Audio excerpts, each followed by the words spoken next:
Salut à tous, donc troisième et dernière vidéo sur la préparation de mon défi 1000 km en moins de 24 heures. Donc aujourd'hui, on va voir la préparation de la moto ou des motos, puisque comme tu peux le voir, il y en a deux.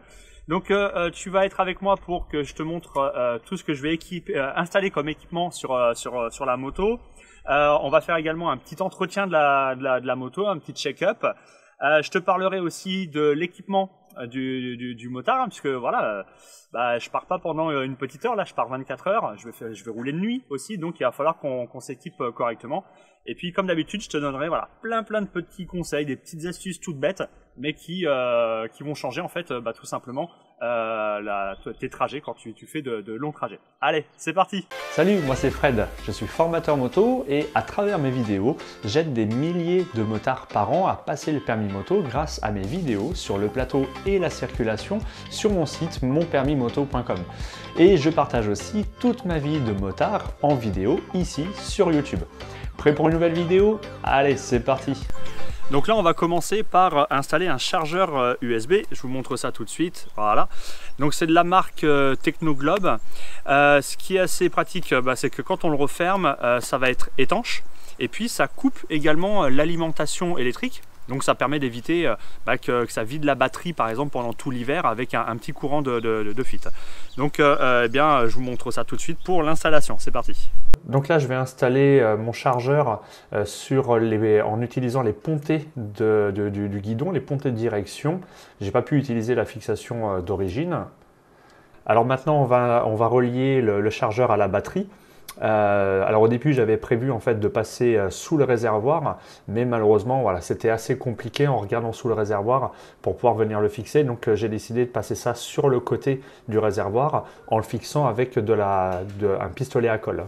Alors pensez à bien fixer votre câble en ayant votre guidon tourné à fond dans le sens opposé à votre câble pour éviter en fait de tirer dessus quand vous allez tourner le guidon par exemple ici vers la gauche. Donc vous braquez à gauche et vous laissez un petit peu de mou. Donc là on voit la petite cosse bleue qui permet de raccorder, qui est fournie avec le chargeur. Et ensuite on relie donc le fil de masse. Alors il a fallu que je fasse une petite rallonge parce que leur fil était trop court. Il ne manquait pas grand chose. Et puis ensuite on vient mettre des cosses au bout des fils qu'on va maintenant brancher sur la batterie. Et voilà, c'est terminé. Donc là maintenant on va passer à l'éclairage de la moto. Donc on va rouler avec Seb en pleine nuit, on va rouler toute la nuit d'ailleurs. Et donc le feu de route de la Hornet, voilà, il éclaire bien, mais nous on veut quelque chose quand même qui soit beaucoup plus puissant. Donc on va tout simplement installer des feux additionnels sur la moto qui vont venir se coupler sur les feux de route. Donc quand je vais allumer les feux de route, ça va allumer en plus les feux additionnels. Donc je te montre ça tout de suite au niveau de l'installation.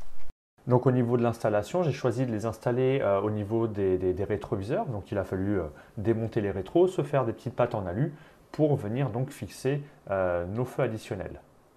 Donc voilà les feux additionnels qu'on va installer. Donc c'est des feux LED. La puissance, Seb, en watts, c'était 30 watts. Par contre, on ne se souvient plus là voilà, c'est la consommation. Après, c'est surtout les lumens qu'il faut regarder. Voilà, mais bon, vous allez voir la différence entre le avant et après.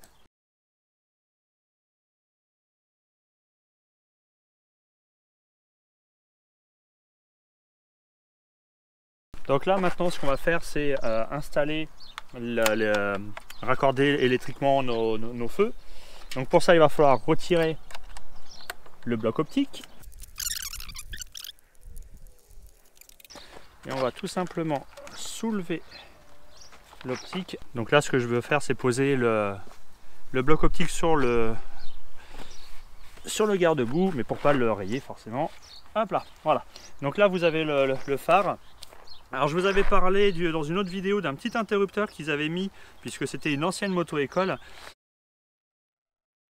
Et donc qui permettait en fait de couper le feu. Donc il va falloir dans un premier temps que je retire leur système qu'ils avaient installé, refaire ça proprement, et ensuite nous on va devoir venir se brancher sur les feux de route, sur le feu de route de la moto. Voilà. Et puis je vous montrerai aussi comment retirer l'ampoule pour pouvoir la changer. Vous allez voir que c'est très très simple. Alors tout à l'heure je vous parlais de changer l'ampoule. À l'arrière je vous montre tout de suite. Donc vous avez le connecteur qui se trouve ici. Vous avez un cache en caoutchouc qui se trouve là. Et ensuite c'est très très simple. Généralement vous avez deux petites tiges en fait qui sont ici qui permettent de bloquer votre ampoule. Et ensuite, vous remettez tout simplement les petites pattes dessus. Vous remettez le joli caoutchouc et vous rebranchez donc votre cosse dessus. Là, on va le laisser libre pour pouvoir avoir plus de facilité pour travailler.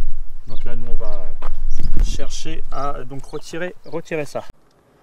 Donc maintenant, je vais retirer les fils de l'interrupteur qu'ils avaient installé pour le mode moto-école en fait, qui permet d'éteindre les feux de croisement sur la piste. Alors ça a été relativement simple puisque ça a été bien fait. J'avais que deux cosses en fait à pouvoir simplement remettre entre elles. Donc ça, c'était relativement cool. Donc là, pour faire la connexion des feux additionnels, on va utiliser une cosse qu'on va donc venir prendre sur en fait le faisceau électrique d'origine de la moto, et on va utiliser ces petits connecteurs que vous pouvez trouver, que tu peux trouver à peu près n'importe où. Je vais baisser un peu, je sais pas si tu vois bien. Voilà, peut-être un peu trop. Hop là, voilà. Donc là, on va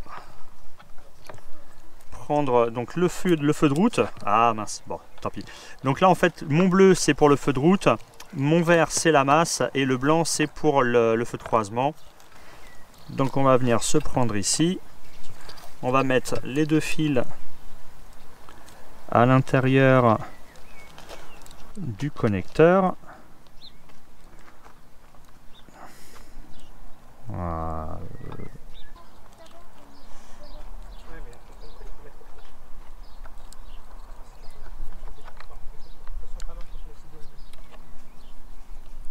Voilà, donc là on a le premier qui est branché. Et là maintenant on va venir se prendre derrière. Donc là on va laisser cette petite cosse qu'ils avaient installée. Et on va refaire la même chose ici.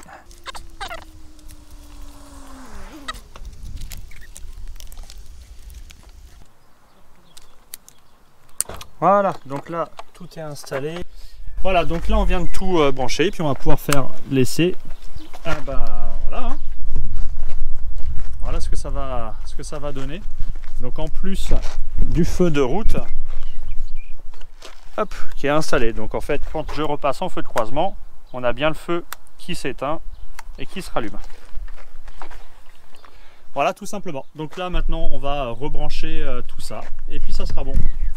Ok, bon, maintenant qu'on a terminé l'installation de l'éclairage, on va installer un régulateur sur la moto. Alors, la Hornet n'a pas de régulateur de vitesse, donc on va installer la version pour les pauvres. Donc voilà à quoi ça ressemble, c'est une petite palette qu'on va venir en fait installer assez facilement, mais en forçant sur la poignée des gaz. Hop. Et ensuite, on va venir le régler.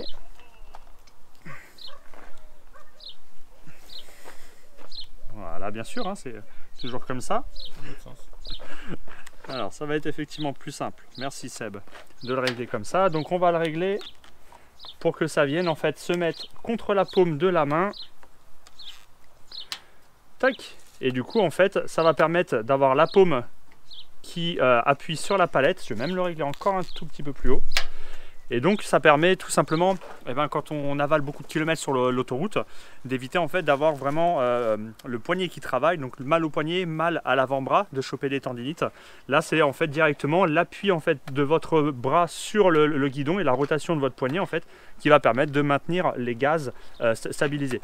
Et franchement, pour l'avoir testé bien évidemment, ça gêne pas du tout en conduite normale. Vous pouvez vraiment l'utiliser. Enfin moi personnellement, ça me gêne pas du tout en fait pour l'utiliser en conduisant. J'ai pas du tout besoin de l'enlever. Voilà. Donc à défaut d'avoir un vrai régulateur de vitesse, on va pouvoir utiliser ça, et notamment sur les grandes parties de ligne droite qu'on risque de se faire. Voilà. Ok, donc on a vu comment installer le régulateur de vitesse. Maintenant, on va passer à l'installation de mon GPS, donc la fixation de mon GPS. Alors, Hop, donc ce que j'utilise pas mal, c'est des fixations à boules. J'en ai pas mal pour notamment les fixations de mes GoPro, de mes caméras. Donc en fait, voilà, c'est un système tout simplement qui se fixe comme ça.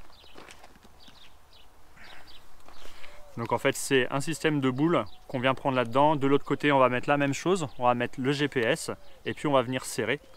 Et voilà, on peut, donc il y a pas mal de fixations différentes qui existent. Je vous montrerai ça notamment sur la moto de Seb.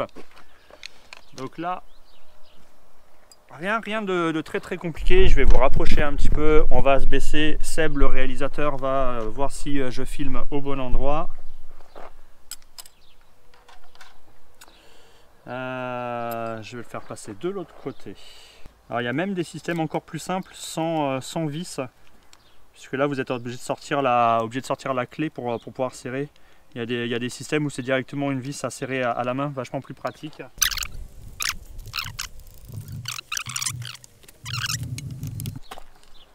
Donc voilà à quoi Seb pensait.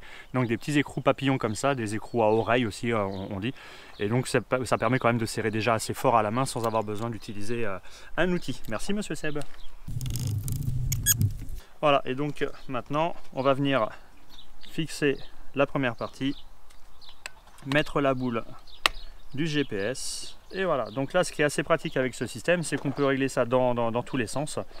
Et puis ensuite, une fois que vous avez trouvé le bon réglage, vous serrez, et puis c'est terminé, ça bouge plus. Alors forcément, ça vibre un petit peu parce qu'il y a le caoutchouc, mais c'est normal. Alors ce qui peut être un peu embêtant là, c'est l'accès au compteur, donc il vaut mieux peut-être le décaler légèrement. En sachant que ce qui est le mieux, c'est d'essayer de remonter le plus possible le GPS pour éviter de passer trop de temps à descendre la tête et puis de ne plus voir tout simplement la route. Je voulais également vous parler donc de la moto de Seb qui est ici. Donc c'est un CBR 600F et donc de chez Honda. Et ce qui est assez marrant en fait à savoir sur cette moto, c'est que c'est exactement la même que ma Hornet. C'est exactement le même bloc moteur, c'est les mêmes fourches. On peut aller voir ça. Vous voyez, si je vous montre les fourches de la Hornet au niveau réglage, les fourches dorées, la fourche inversée, c'est-à-dire le tube, le gros tube là qui est au-dessus de l'autre, du tube plongeur. Et on retrouve exactement la même fourche sur la CBRF. On a exactement les mêmes jantes. Alors moi c'est pas la même couleur, mais on a exactement les mêmes jantes. C'est le même système de freinage, que ce soit pour l'une ou pour l'autre. On va retrouver le même bloc moteur. Si vous regardez bien ici et ici, c'est exactement le même bloc moteur. On a le même échappement. Enfin bref, c'est exactement la même moto. Sauf qu'elle va avoir donc au niveau du guidon des demi-bracelets. C'est pas un guidon comme sur la Hornet avec un seul tube, c'est ce qu'on appelle ici des demi-bracelets. Et on va avoir donc bien évidemment la bulle qui va permettre d'avoir une meilleure protection contre le vent. Donc là on part avec deux motos identiques. Alors ce qui est pas mal avec ça, c'est que voilà, si on a un problème sur une des motos, au niveau des pièces notamment qu'on emmène avec nous, voilà, s'il y a un repose-pied à changer, on n'a emmené qu'un jeu de repose-pied, puisqu'on sait que ça va permettre d'aller sur les deux motos. Voilà. Et donc les motos seront montées donc dans le camion. On va ensuite en direction de Brive-la-Gaillarde. Donc nous on est sur Tours, dans l'Indre-et-Loire. On a, je sais plus, 4 heures et quelques pour aller dans un premier temps sur Brive. Et donc ensuite, de Brive-la-Gaillarde, on va commencer notre périple. Mais l'itinéraire reste secret. Je ne veux pas non plus que vous sachiez par où est-ce qu'on va passer. Ça sera un petit peu la surprise. Voilà. Donc, petite présentation des deux motos. Voilà les mémères qui vont partir. Voilà, donc maintenant on est dans la deuxième partie de la vidéo. Je vais vous montrer je vais vous dire tout ce que je vais emmener avec moi en termes d'équipement pour me protéger. Première chose, on va partir de haut en bas.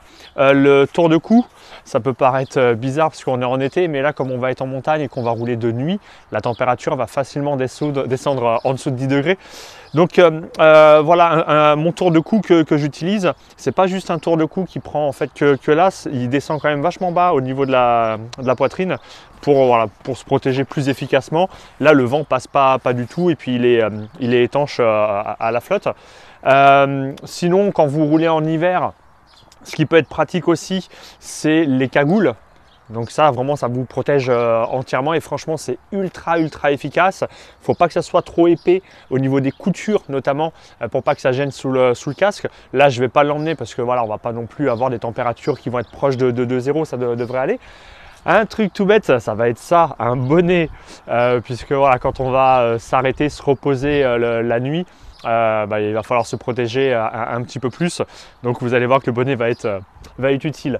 Ensuite, au niveau fringues pour le haut du corps, on va emmener pull et polaire. Il vaut mieux en fait emmener plusieurs épaisseurs et puis les retirer au fur et à mesure. Surtout que voilà, on va monter dans la montagne et puis la température va descendre. Au niveau t-shirt, à l'inverse, on va aussi avoir chaud en été, donc du coup, enfin dans la journée du coup, et donc il vaut mieux qu'on emmène 2 t-shirts pour que voilà, si on transpire dans la journée, qu'on puisse en enlever un et puis en remettre un sec pour continuer la journée. Niveau manteau, manteau classique, là moi ça sera mon blouson en cuir. Je ne mets pas la doublure, je ne vais pas m'embêter avec la doublure. Voilà, je préfère retirer une épaisseur de t-shirt ou de pull, ça sera plus simple. Pour le pantalon, c'est mon pantalon de moto. Là, je l'ai pas avec moi, c'est vrai. Je vous le montre. Du coup, vous le verrez. Voilà, quand je serai sur la moto, vous verrez ça. Donc, un pantalon en Kevlar, hein, classique. C'est pas une imitation jean. Maintenant, il y a beaucoup de pantalons moto imitation jean. Là, c'est un pantalon noir. Après, au niveau des bottes, moi, c'est des bottes qui sont avec une membrane Gore-Tex qui sont étanches. Donc, il n'y a pas de ventilation d'air sur les côtés, typées bottes piste ou bottes, voilà, des bottes d'été. Là, s'ils flottent, vaut mieux qu'on reste bien étanche au niveau des pieds. De la même manière, on emmène aussi 2 paires de chaussettes, tout simplement voilà, si on transpire, que ça nous permette de changer de paire de chaussettes. Au cas où, on va essayer de prier, mais j'emmène aussi la combinaison de pluie. Ça va permettre de couper de la pluie, mais ça va aussi nous permettre de nous couper du vent la nuit quand les températures vont baisser. Donc on va voir si on l'utilise la nuit ou si simplement les fringues qu'on met suffiront. J'ai ma petite liste juste en dessous, c'est pour ça que je regarde.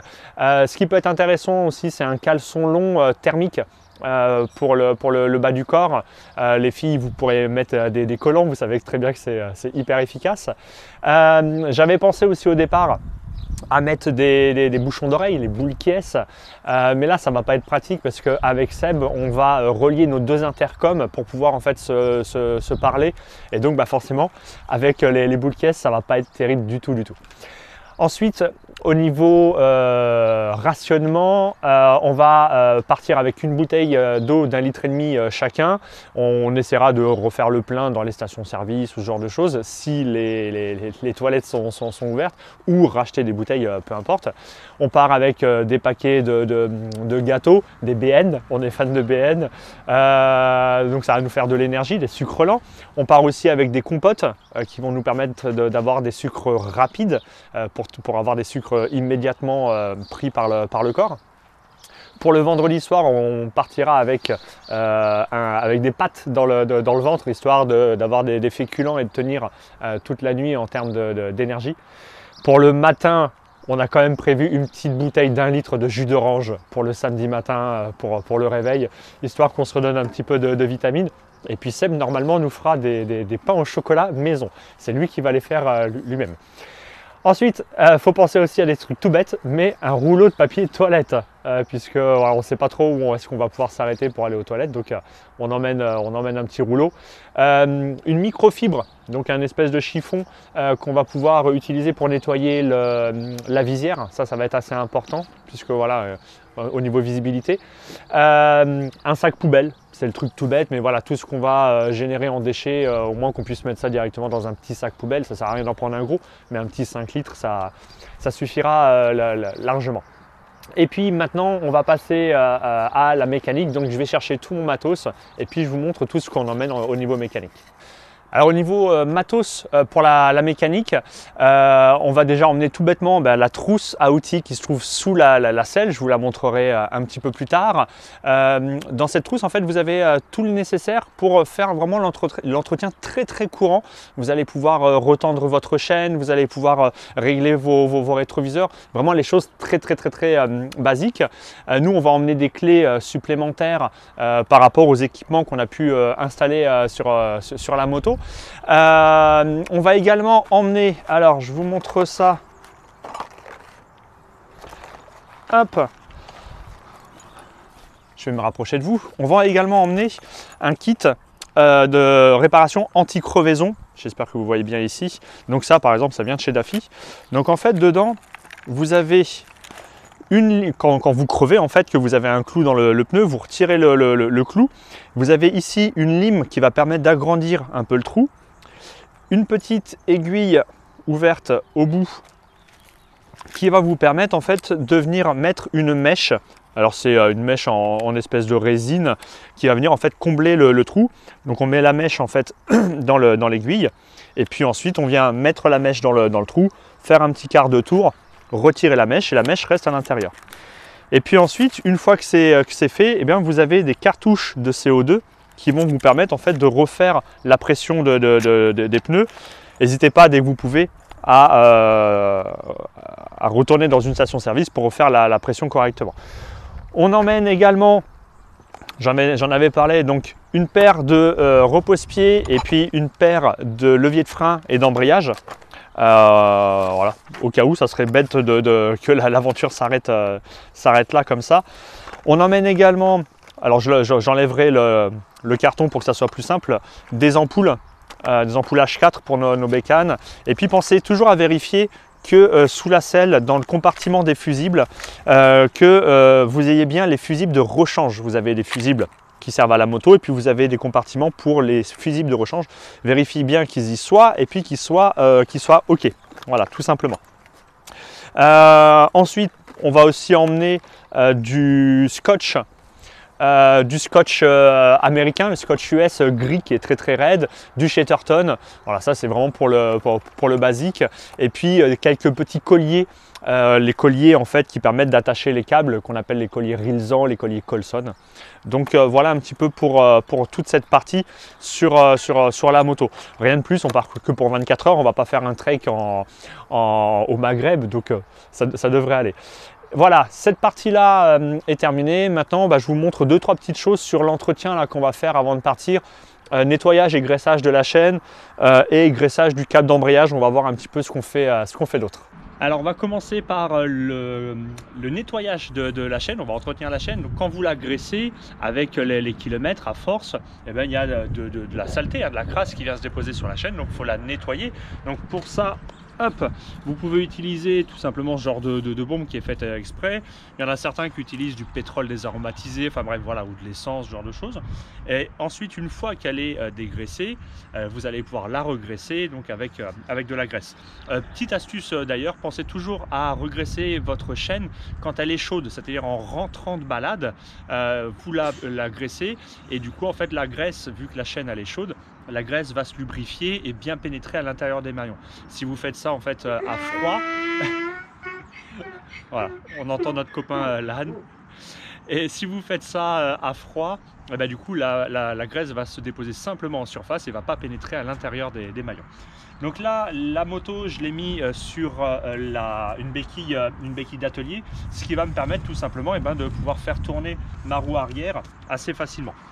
Donc, j'ai oublié mon outil. Je vais rechercher mon outil pour pouvoir nettoyer ma chaîne et puis je vous reprends tout de suite. Voilà, donc là je suis revenu avec mon outil. Donc en fait, pour pouvoir, après avoir mis le produit, vous allez pouvoir la nettoyer, la frotter en fait avec ça. C'est fait exprès. C'est vendu dans les magasins moto et vous mettez ça en fait dans la chaîne. Ça va vous permettre de frotter. Dans un premier temps, pour éviter de tout dégueulasser, vous prenez un carton que vous allez glisser derrière. Hop là, il est trop grand dans ce sens là, derrière votre chaîne. Ça va vous permettre en fait de pulvériser votre produit sans en mettre partout, tout bêtement. Hop, et on est parti.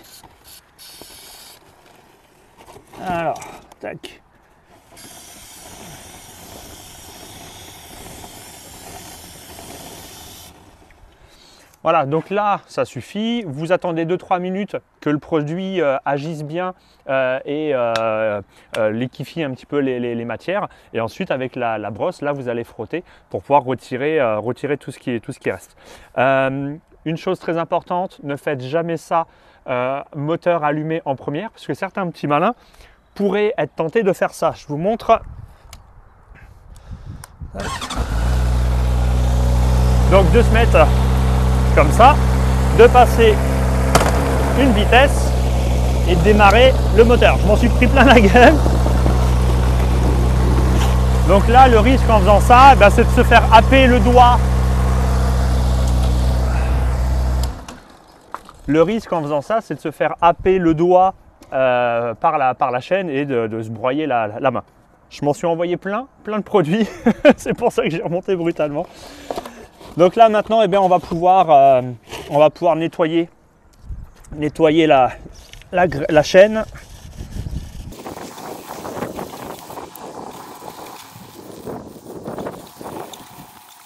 Voilà, et puis ensuite avec de l'essuie-tout, je vais retirer tout ce qu'il y a en surface, ce que j'ai pas réussi à faire partir avec la brosse. Voilà, donc là j'ai terminé de nettoyer la chaîne. Je vais vous montrer un petit peu, hop là, ce que ça donne. Une fois bien nettoyé, on voit vraiment que les maillons sont clean. Donc pareil, que ce soit à l'intérieur, même de l'autre côté. Voilà, on voit la même chose ici. Voilà, j'ai un peu moins bien nettoyé là. On redonner un petit coup pour enlever tout ça. Et puis donc là maintenant, on va pouvoir graisser la chaîne. Donc on va faire exactement la même chose. Donc je vous remets en place, hop là, ici. On va remettre notre carton magique. Maintenant, on va prendre la graisse et on va faire donc la même chose. On va mettre la graisse par l'intérieur. Donc là, c'est pratique, c'est une graisse qui est blanche. Donc elle est très visible. Voilà un peu ce que ça donne. Alors, j'ai les mains toutes crades. Donc je vais aller me laver les mains et puis ensuite je vous approche pour que vous voyez un petit peu ça de plus près. Voilà, ça y est, j'ai été me laver les mains. Donc là maintenant, hop là, je vous montre un petit peu ce que ça donne au niveau de la chaîne. Donc j'ai bien appliqué la graisse à l'intérieur de la chaîne. Donc là le but c'est vraiment en fait de graisser l'intérieur des maillons pour que la chaîne en fait réduise son usure en fait au fil des kilomètres. Bien évidemment, au niveau entretien, je peux vous montrer très rapidement. On peut parler par exemple du niveau d'huile du moteur. Donc là, on est sur un carter sec sur cette moto, sur un carter humide, pardon. Et du coup, le niveau d'huile se fait à froid. Voilà, donc il y a pas mal de choses à faire. On peut par exemple vérifier le niveau de liquide de frein qui doit être au-dessus du minimum. J'avais fait une vidéo sur en fait vérifier ce qu'on doit vérifier sur une moto d'occasion quand on va en acheter une. Donc voilà, je te laisse regarder cette vidéo. Là, moi, la dernière chose que je vais faire, c'est de graisser mon embrayage parce qu'il est un peu raide.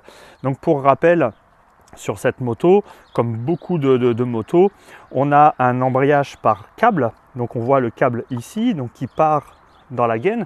Et puis sur la Hornet, comme beaucoup de motos, l'embrayage est côté droit. Et donc quand on tire le câble d'embrayage, on a également, donc quand on tire la poignée d'embrayage, on voit la fin du câble qui est ici. Et donc on va graisser les deux côtés. Ça permet tout simplement de moins fatiguer quand on débraye. Là notamment on va être en montagne, donc on va faire beaucoup de passages de vitesse. Ça va permettre de réduire un petit peu la fatigue. Donc voilà, je te mets en position et puis je graisse l'embrayage. Alors donc pour graisser l'embrayage, il va dans un premier temps falloir déverrouiller cette petite roulette et ensuite tourner cette petite vis vers le haut. Et essayer d'aligner les deux. Et c'est ici en fait qu'on va venir graisser le câble. Alors ce que vous pouvez faire, c'est utiliser tout simplement du WD-40 qui est un dégrippant. Alors j'ai perdu ma petite tige que l'on met au bout. Normalement vous avez une petite tige rouge au bout qui permet d'aller assez précisément. Je l'ai perdue, donc je vais devoir essayer de gérer à peu près comme je peux pour ne pas en mettre partout. Donc on va essayer de faire ça comme ça. Et en fait le but du jeu, donc ça va être de graisser à l'intérieur. Voilà, et moi ce que je fais généralement, alors hop là, c'est que je tourne le guidon et je penche la moto, mais là du coup je suis pas dessus, ça va être compliqué. Le but en fait c'est de faire couler le liquide dans la gaine. Tac, vous actionnez le levier. Donc là en fait c'est de mettre du liquide dans la gaine pour pouvoir réduire les frottements et que l'embrayage devienne plus souple. Et puis vous allez pouvoir faire la même chose aussi de ce côté là. Alors je vais vous faire redescendre, je vous reprends juste après.